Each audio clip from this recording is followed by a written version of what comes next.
Humility. Because God wants to lift you. And the reason why God gives the word, when He gave the power, the word concerning communion, we have had testimonies and testimonies concerning communion. And lives have been transformed by communion. And every time God gives a word, it's because He wants to do something new. God does not teach you just to teach you. God teaches you, and He teaches you with a program that those who receive the word of God that is being taught, they begin to experience testimonies of that season. The reason why I'm sharing this is God told me speak about humility because I want to lift my people to the next level. And the only way for divine lifting is through humility. Hallelujah. It is through humility. The Bible says in the book of Matthew, chapter 16, verse 19, I will give you the keys of the kingdom. I will give you the keys of the kingdom. And whatever you bind here on earth, it shall be bound in heaven. And whatever you lose here on earth, it shall be loosed in heaven. I will give you the keys. The kingdom of God has got keys. It is not one key. It is not two keys. It is not three keys. There are so many keys. And you have to use the right key to access the blessings of the kingdom. Now, when you want to access prosperity, it is the key of giving, the key of receiving, the key of hard work. Because you cannot keep on sowing and sowing and sowing and sit in your house and expect to reap a harvest. You keep on sowing, but at the same time, you have to tell God, bless the work of my hand. Because God makes you to receive by the work of your hands. One as if you will. Because there are many believers who keep on giving. They keep on giving. And they sit in the house and they expect that one day God will just bring money from heaven. It will not happen. If God blesses the work of your hands. Amen. You can also be a giver, and God also touches people to be a blessing to you. So you need to understand there are different keys that open different things. When you want wisdom, it is the key of prayer that will open the heavens to download wisdom. The key of impartation. The Bible says in Deuteronomy, I think it is Deuteronomy 34 verse 19, that by Joshua received the spirit of wisdom when Moses laid hands on him. So you can pray for wisdom. You can also get an impartation of wisdom from the person who walks in wisdom. When I was in Boston, I didn't know the author. I met one man, I think I took a photo. I did not even know that this gentleman, when I took a photo, somebody in Kenya told me, Bishop, he just wrote on Facebook, Bishop Dale Bronner. Then I wrote to him back and asked him, what is who? And he said, you don't know who you are connected to. Now my eyes opened and I sat next to him. And he told me he sits in the board. He's one of the senior board members of John Maxwell Foundation. And they're actually charting a program for our nation, for the leaders, with permission of the president, John Maxwell himself. And he's one of the people who is supposed to be leading the delegation to train our leaders when it comes to leadership, the godly way.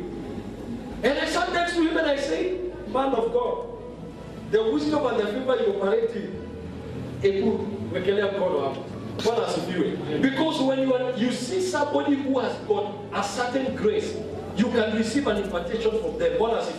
And I'm not telling you to go to an unbeliever, because you can receive an impartation of something from an unbeliever, a good one, maybe for prosperity, but you end up also receiving some of the seeds that they carry. So you have to be careful. So there are different keys that open different places in the kingdom of God. And when it comes to divine lifting, you can pray for lifting, but one of the simplest ways of lifting is humility. Humility will take you places you never expect God to take you. And when I talk about humility, I will define it as this: simply understanding who you are in God. Because when you underestimate yourself, that is pride. When you overestimate yourself, you enter into a season of pride. When you see yourself bigger than who you're supposed to be. When you see yourself lower than you're supposed to be, I would call it stupidity. Because there are people who think that humility is walking like this. There are people who think that humility is being trodden upon by people. Now everybody can do anything to you and you're not saying anything bad. They think that is humility. But humility is being able to understand who you are in God. And the Bible says that when you get humility, then honor, life, and riches will come to your life. So today I want to just take you through some teaching.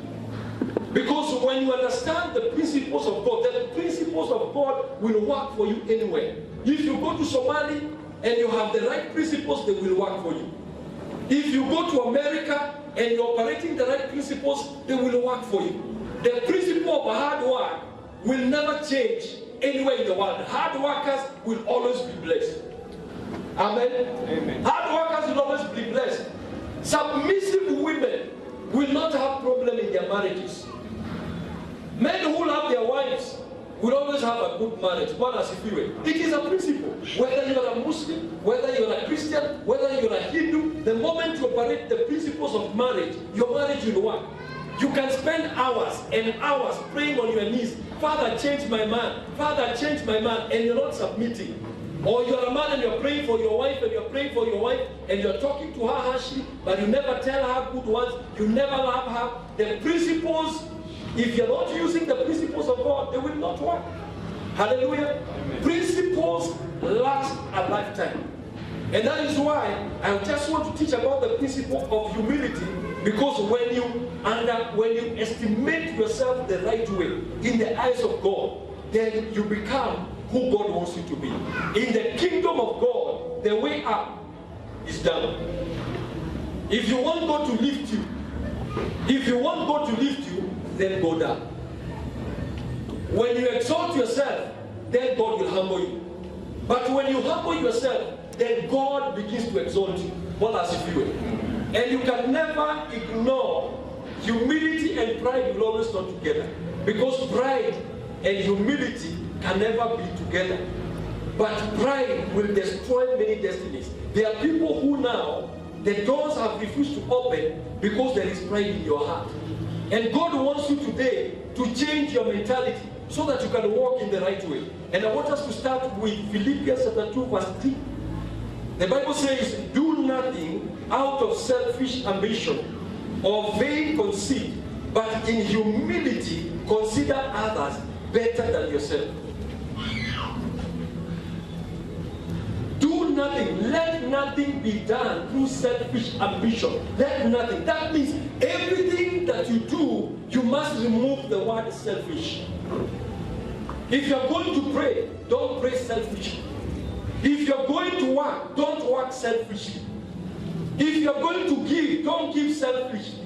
Because there are people who give to get. The Bible says, let nothing be done through selfish ambition or conceit, but in lowness of mind. Esteem each other, or look at the other person better than you. Humility is being able to look at a person, whatever or whoever they are, and knowing in God they are better than you. Consider, in other words, it is you to take it to mind. I am not here, I am not the preacher today because I'm better than you. I am not better than you. In the eyes of God, we are equal. It's only that I have a responsibility to be a teacher in this place. There is somebody seated there called John and Steve and Kimani. They are better than me when it comes to sound connection.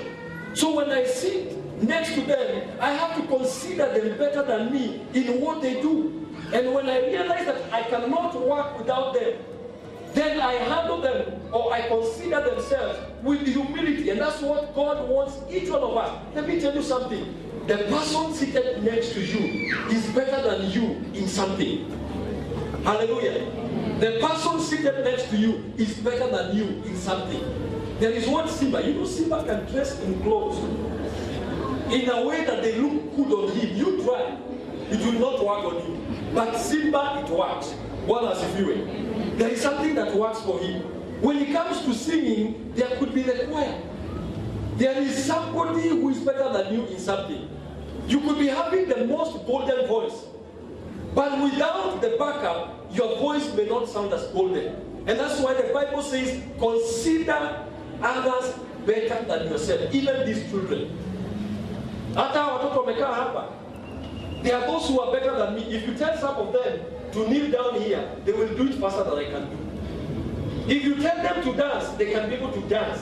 They are only able, they are the only one. Sahi ukipewa hii popcorn unakula sahi hawa. You cannot eat. You will feel ashamed. So they are better than you in eating popcorn in church. Amen? They are better than you. And that's what the Bible says. Consider the other person better than you. Hallelujah. Proverbs 22 verse 4. Proverbs 22 verse 4. Proverbs 22 verse 4. Because the word of God is the only true thing that we can follow. The Bible says, by humility and the fear of the Lord are riches and honor and life. By humility and the fear of God are riches, honor and life. Many of us are after riches, working so hard from morning to evening, never getting enough. Many of us are after honor. You are looking to be honored even in your village, in your family, in your organization. You are looking, when we talk about honor, we are talking about lifting, being lifted, talking about promotion. Many of us are looking for promotion of different kinds. You exalt yourself, you try to be honored, but you're not receiving honor. But God says, by humility and the fear of the Lord is riches. How many of you want riches? Now you're pretending anyway. Riches are good. What else if you were?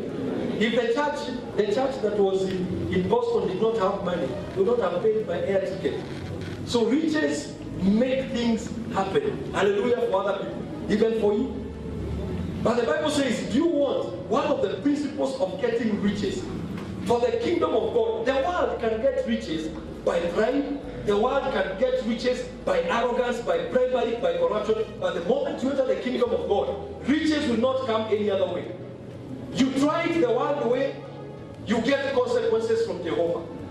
You suffer consequences.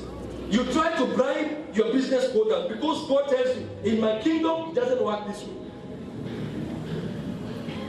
Hallelujah. But when it comes to the kingdom of God, the only way to get true riches, you're talking about riches, it is only through humility. And when you have humility, you get three things coming your way. You can pray for riches, you can give for riches, but when it comes, if you want a combination of riches that have got honor and that will give you life, because there are people who have got riches and they can't sleep. Because everybody is looking for them. They have called people of millions, and therefore people are looking for them to put them in jail or to harm them. So they don't have life. They don't have life. So there are some people who have got so much honor. They are very honored. If you look at them around, they are very honored. But they don't have life and they don't have riches. Because when God sees your humility, then He ensures you have riches, you have honor, and you have life. The Bible says, before honor is humility. But the opposite they say, when there is pride, there is destruction. So many people are getting destruction simply because of pride. You consider yourself too special.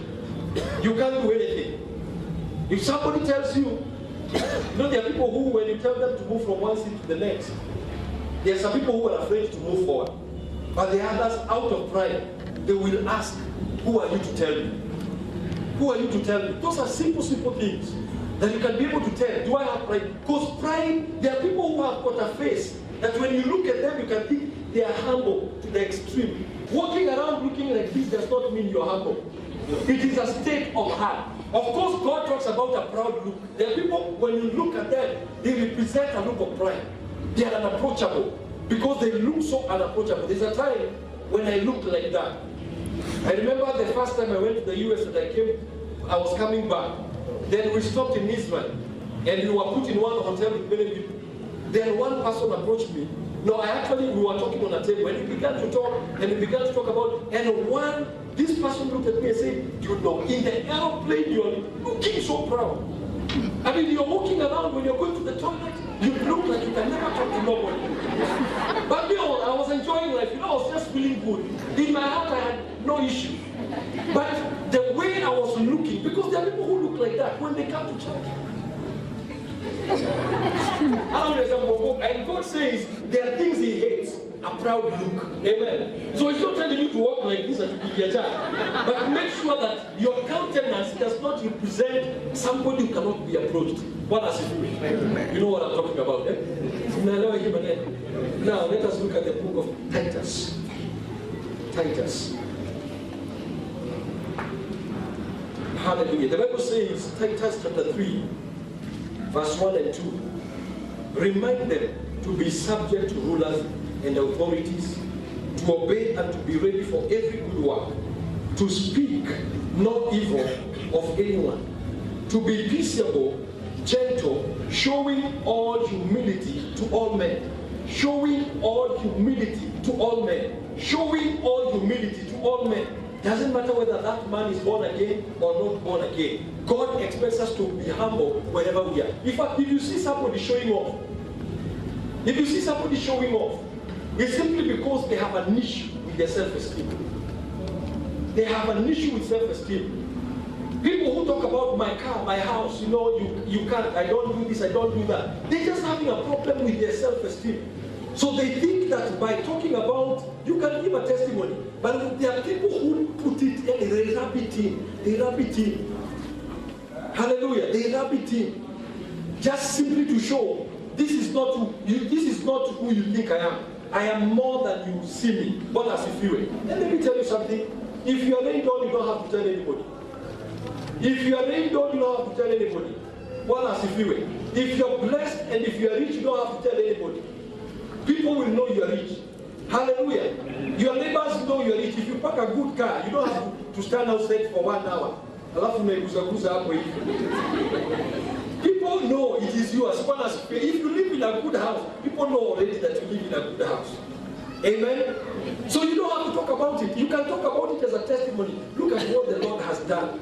But when you're trying to wrap it, it is now you're not getting into humility, you're beginning to show pride. And the Bible says, remind them to be subject to rulers. In other words, be humble to authorities. And I'm not talking about here, subject and authorities. We're not talking about the principalities and powers, because they are rulers of darkness. But God is talking about people who are in leadership, people who are in authority, like teachers, like parents, like leaders.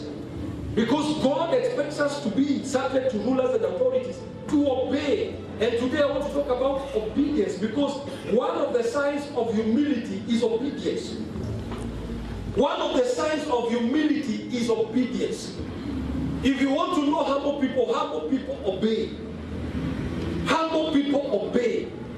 And there are different categories of authorities or different levels that require obedience. And I will be talking about several things. Number one, we require to obey God, because God has called us to obey Him.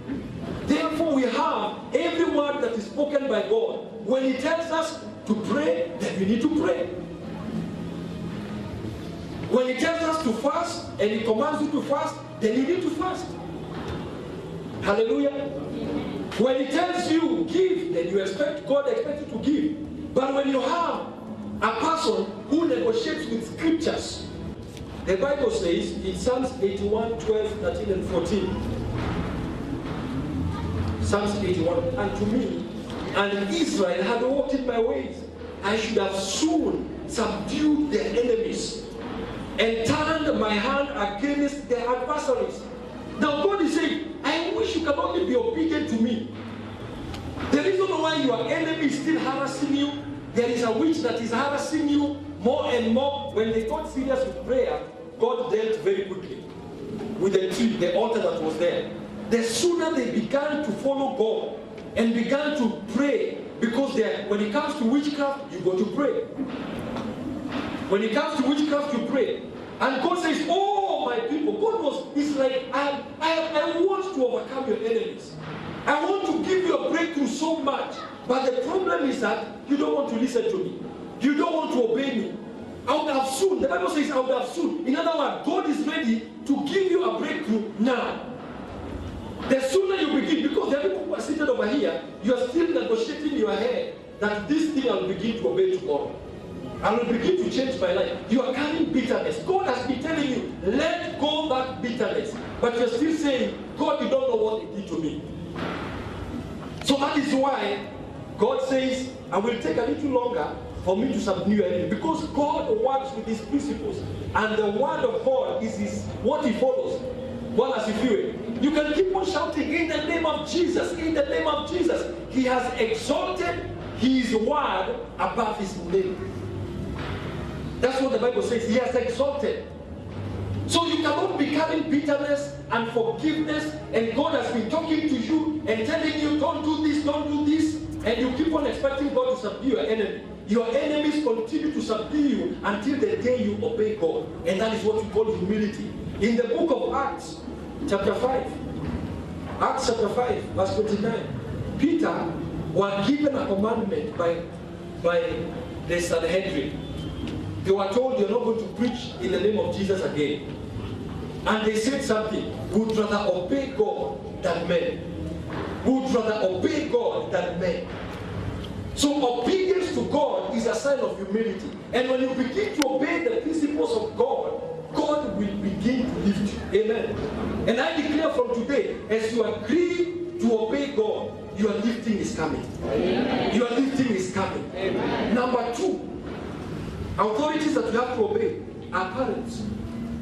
Parents. And I'm turning on this side because this is where we have children who have parents. The Bible says in Ephesians chapter 6 verse 1, children obey your parents. The Bible says children obey your parents in the Lord. Obedience. Don't tell me you cannot obey your parent kwa sababu anakunywanga.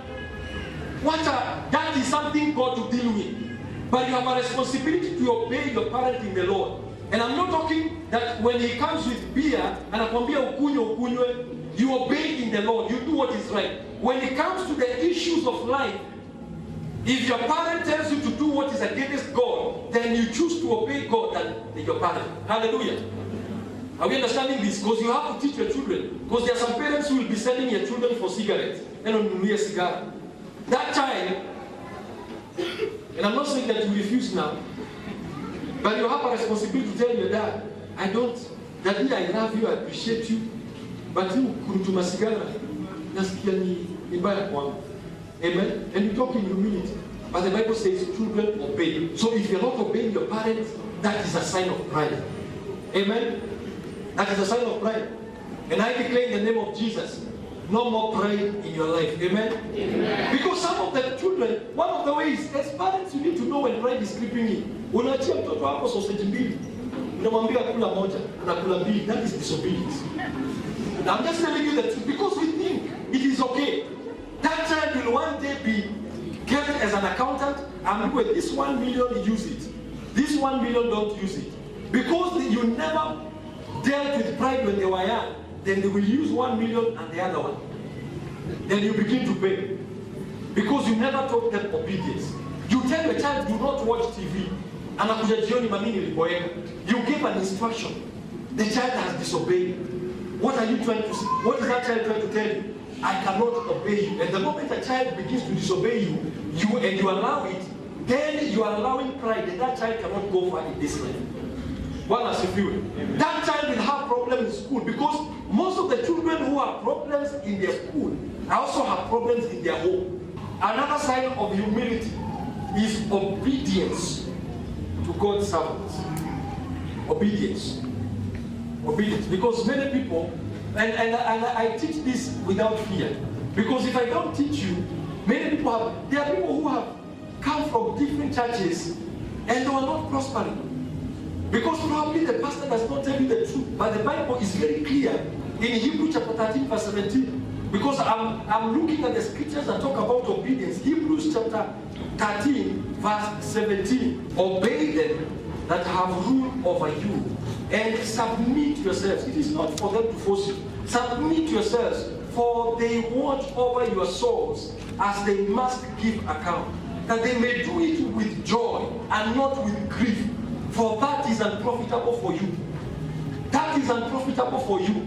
unprofitable. Unprofitable. That means there are things when you obey, you disobey spiritual authority. And again, I say in the Lord. I say in the Lord. I cannot come and tell you as I begin at Fagio, and I cannot prove it from the scripture that we are going to sweep demons away. If I cannot prove it in the scripture, then you have a right to disobey. But as long as it is the word of God, we say on Wednesday, we have fasting and prayers for everybody. Whether you come here or you don't come here, that is our fasting day. But what happens? Somebody on Wednesday says, the pastor cannot see me, so why do I need to fast? Obey them that have rule over you. And submit yourself unto them. That what? We may do it in joy. God is not saying that it will not work, for we watch over your souls. Hallelujah. We watch over your souls. May God give you grace as you preach in Beloved. For you will watch over your souls as they must give. We must give an account for each one of you. That is why that woman was saying, me pastor alikuja kaniambia sijakuona wiki kama tatu. Why? Because when I'm preaching over here, I'm watching. I know those who come to church and those who don't. And sometimes I'm in prayer, or pastor is in prayer asking God, what is happening? And you intercede. Sometimes you may call, sometimes you may not. When you come back, we may want to know what was happening. Because we must, the Bible says, we must give an account. Where did Simba go to? Where did Simba go to? Where did Boga go to? Where did Lois go to? We must give an account. Why are not they progressing in their life? What is happening to their life? And sometimes you may be forced to call somebody because God may show you something that is happening in their life, and you rebuke them and you tell them, this is the wrong way you're going. Or you tell them, you encourage them, you need to do this and that. So when the Bible says obey those who have rule over you, we watch over your souls. I am not called to be a pastor of my wife. I'm not called to be a pastor of my children. I am called to be a husband to my wife, a father to my children. But because the calling for pastorhood is for you that are here. I have a responsibility before God to give an account on your progress. If I don't teach what God has told me to teach, then something is wrong.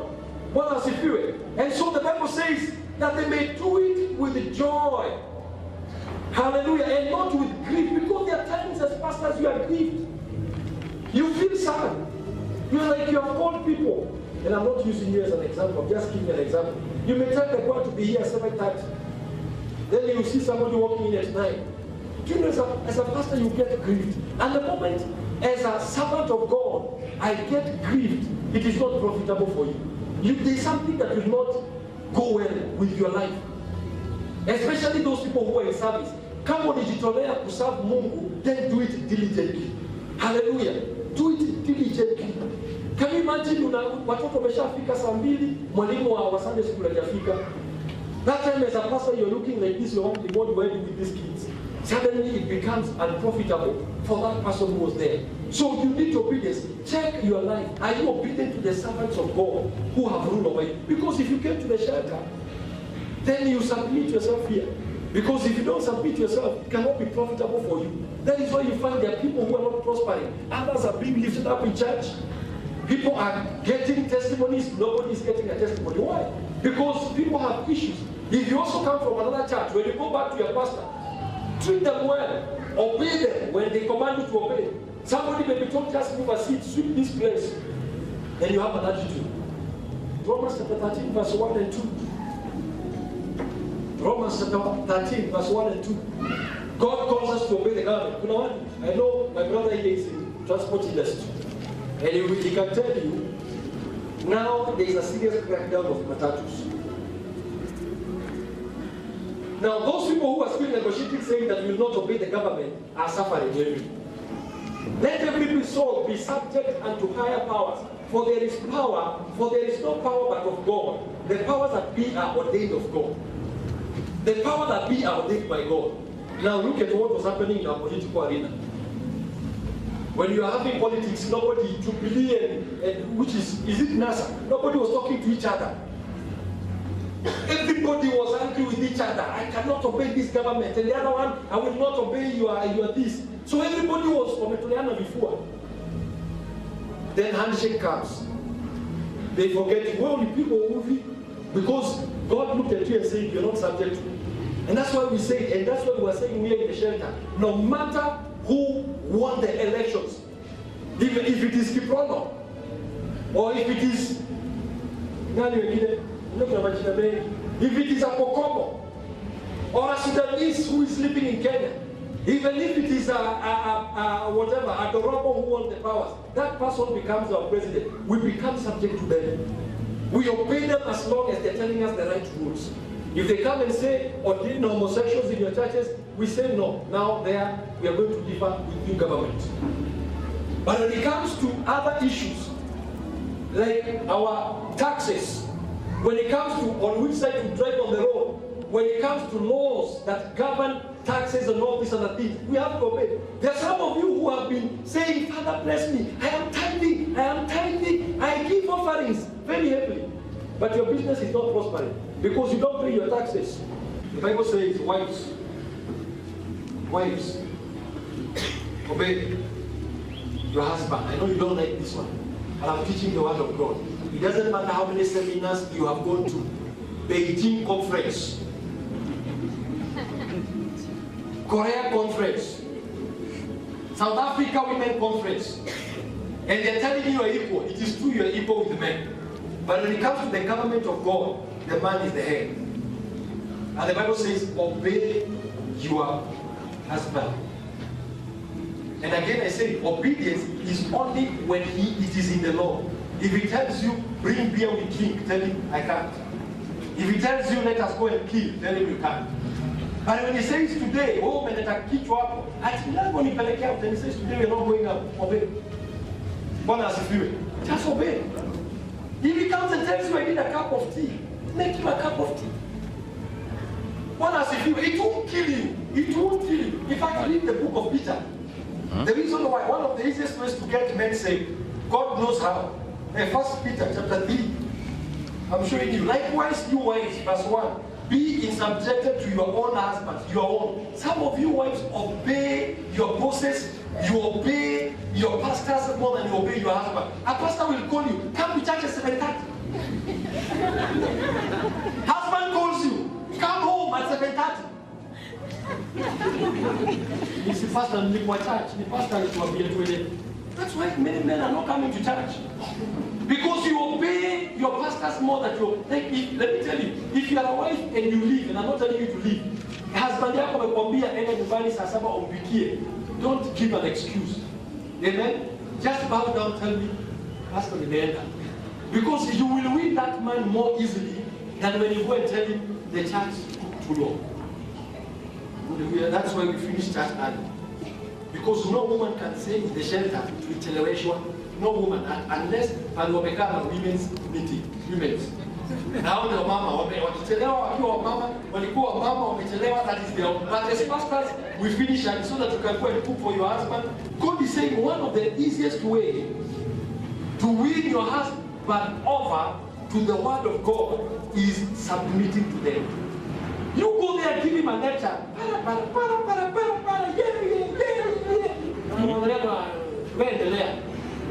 But the moment you begin to put the word of God in action, the moment you make noise, what does he do? And I'm not telling you men, if you are here in the shelter, even if your wife makes noise, now love her. God has a fury. You must obey God. Amen? The Bible says love your wives. But now I'm talking to the wives because that is one of the reasons why the church has no men. It's because you go back and you criticize your husband, you cannot make him a cup of tea. Sometimes it comes and tells you,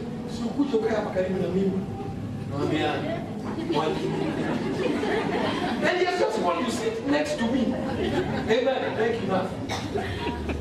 You know, I told Naf, tell your wife to be sitting next to you. Like the way Naf is sitting next to the wife. I can see your wife is submissive. Amen. I know Mr. Boba would want to be sitting. Now, wives, if I'm going to see bwanako ameka upande huu na wewe umeka upande ule, hiyo story mwache. Sit next to your husband. Your husband tells you come and sit next to me. Nani church. Look for church. Disobedience. That is lack of humility. The Bible says one of the easiest way to have your husband obey the word of God.